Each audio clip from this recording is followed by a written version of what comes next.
Hello friends, Raghukul with 777 tarot में आपका स्वागत है। और आज हम लव्ड वंस एनर्जी में one card energy update check करेंगे। बहुत ही फास्ट वे में चेक करेंगे क्योंकि मुझे लगता है कि जो लोग अपनी इस एनर्जी से कनेक्ट करना चाहते हैं वो अपने पार्टनर का या अपने लव्ड वन का आंसर जानना चाहते हैं, तो वो इसमें देखते हैं क्या आता है।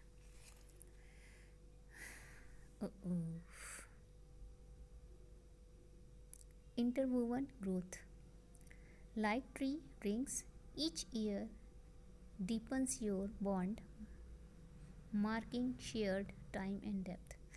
तो बहुत ही गहरी बात इसमें बता दी गई है कि जो आपका लव्ड वन है या जिसके बारे में अभी आप सोच रहे हैं या जिसकी डेप्थ के बारे में आप जानना चाहते हैं कि इस रिलेशनशिप की डेप्थ क्या रहने वाली है, तो कहीं ना कहीं ये बता रहा है कि जिस तरीके से एक जो ट्री होता है उसके रिंग्स बताते हैं कि ये कितने साल पुराना है, कितने साल डीपन्स इसकी बॉन्ड रही है।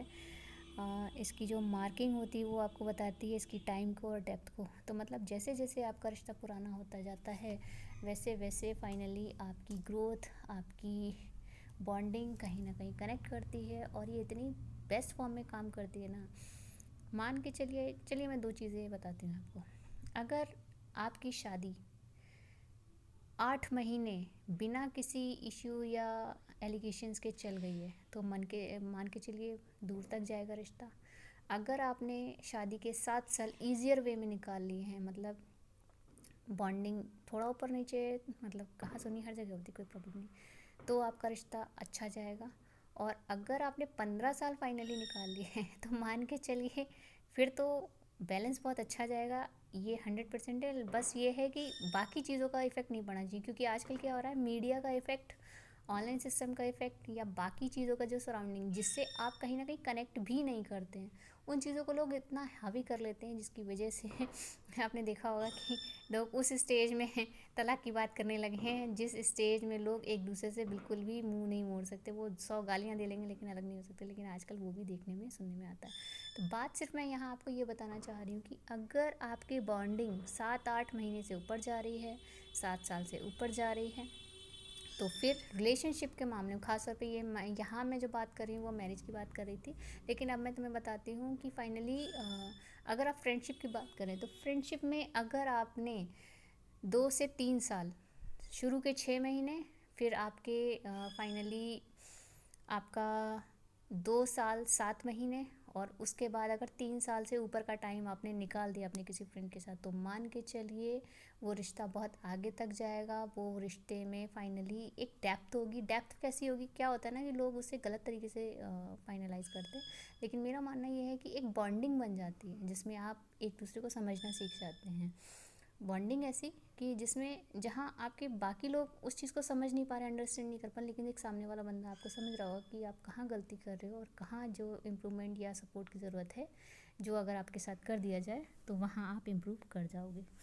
तो ये थोड़ी डेप्थ की बात थी जो मैंने आपको बताया। ये क्योंकि साइकोलॉजिकल फेज़ में इसलिए बता रही हूँ मैं आपको, क्योंकि लोगों को लगता है कि इतना ईजियर वे में कैसे पता कर सकते हैं। बिल्कुल पता कर सकते हैं अगर आप कोई कनेक्टिविटी को डीपेस्ट फॉर्म में जानते हैं।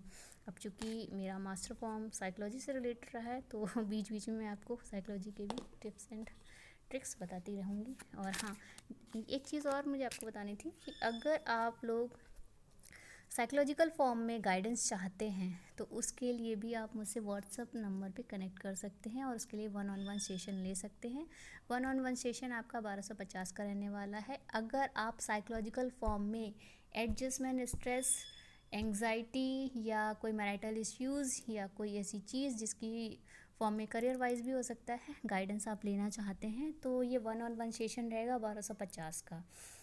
आप चाहो तो ऑडियो कॉल भी ले सकते हैं, और अगर आपको लगता है कि बात करने से फाइनल कुछ आपको सजेशन मिलने हैं, सेशन वाइज जो डिक्लेरेशन होगी वो फिर मैं आपको बाद में बताऊंगी। अगर आपको लगता है कि कुछ मेजर इश्यूज़ हैं जो स्ट्रेस और एंग्जाइटी में सेशन वाइज क्लियर होंगे तो फिर उस हिसाब से डिसाइड किया जाएगा। यहाँ बस इंडिकेट इसलिए कर रही हूँ क्योंकि बहुत लोगों को बहुत चीज़ें नहीं पता हैं, जिसमें मैं गाइडेंस ना केवल टैरेट के थ्रू देती हूँ बल्कि साइकोलॉजिकल फॉर्म में भी मैं कनेक्ट करती हूँ। जो लोग मुझसे रियल फॉर्म में कनेक्ट करते हैं वो जानते हैं कि साइकोलॉजिकली कुछ लोग मेंटल हॉस्पिटल में जाके दवा और इन सब चीज़ों के बीच में उस सिनेरियो से बचना चाहते हैं, इंडिकेशन में नहीं आना चाहते हैं, तो वो लोग मुझसे कनेक्ट कर सकते हैं अगर ट्रस्ट हो तो। अदरवाइज़ कोई प्रॉब्लम नहीं है। ठीक है, तो मिलती हूँ मैं नेक्स्ट रीडिंग में। तब तक के लिए thank you, love you, bye.